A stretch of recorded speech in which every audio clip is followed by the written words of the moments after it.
how beautiful this place is. But some trees has fell over here. I guess it eroded away enough to knock the trees over.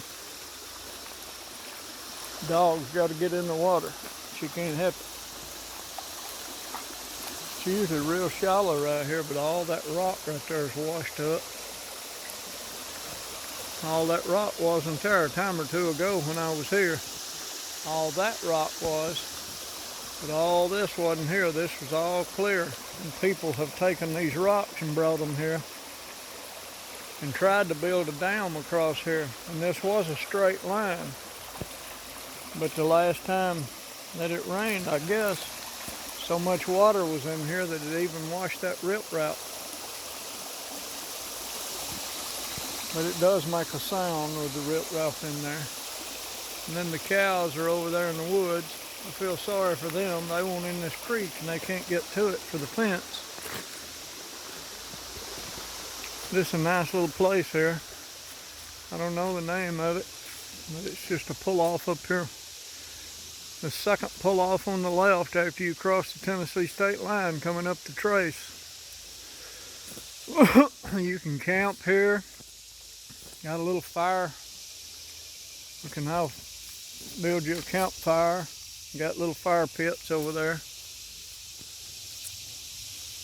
I came up here one time and there was a guy and his wife, 2 children, and his mother-in-law all camped out in a tent here, and they had moved back here from Virginia, and they were camped right along here. And they had moved back here from Virginia and were hunting them a place to live, but until they found a place, they just put their tent right here.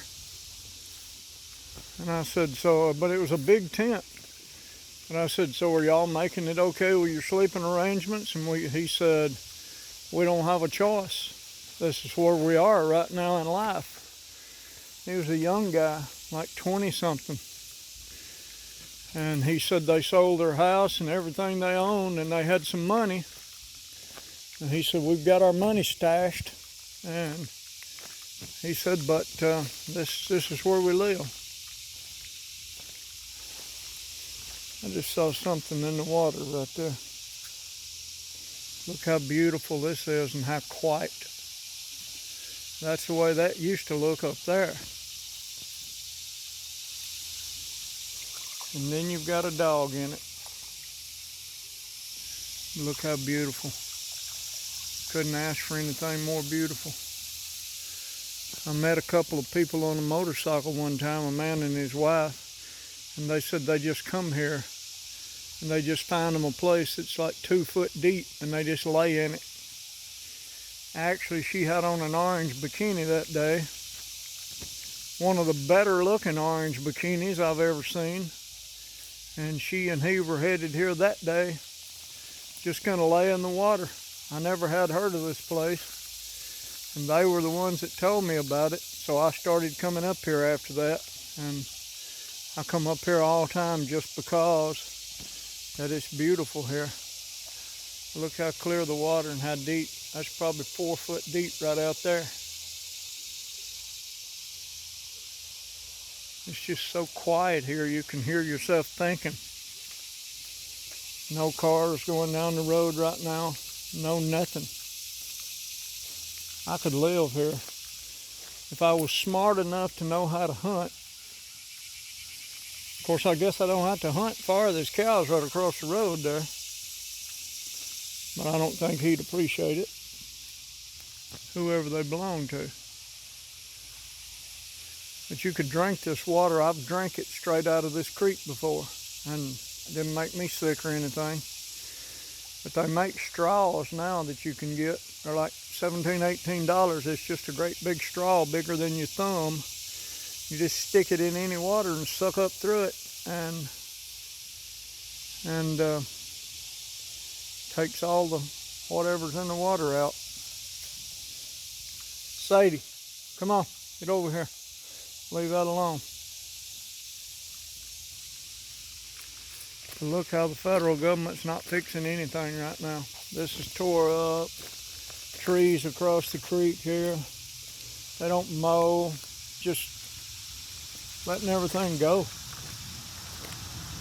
This little park here is just part of that one, and look how pretty. Look at that mole crawling there.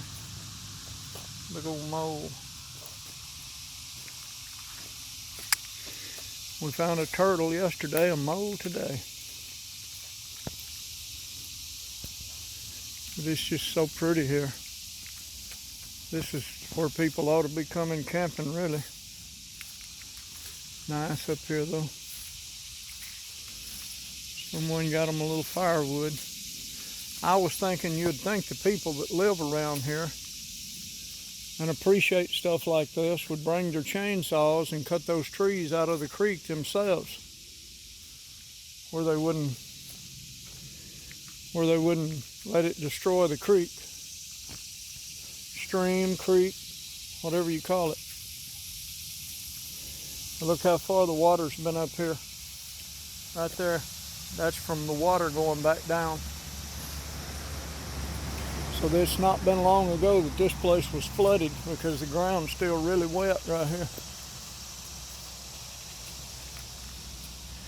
Glass all on the ground where people break bottles. But one of my most favorite things I don't see here is I see this little bit of trash, but that's all the trash I've seen here. I don't see any trash laying around anywhere. So people are at least taking care of this place. It's beautiful. Oh, it's called Cypress Creek. Cypress Creek. Yep. They even got a place for some of us handicapped people.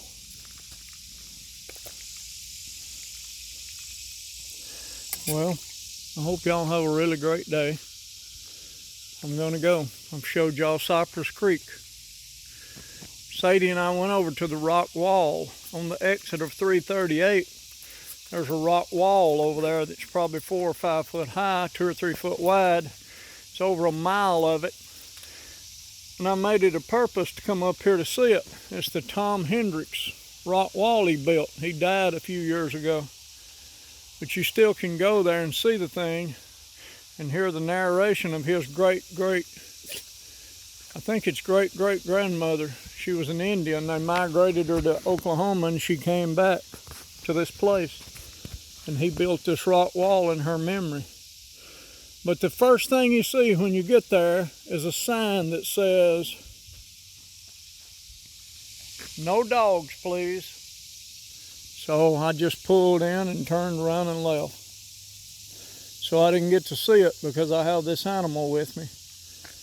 And she's a great little animal. She wouldn't harm a thing. All she'd do is just walk around and look at stuff and smell and chase lizards and hunt stuff. She loves to hunt. But anyway, I couldn't go because of that. Have a good day.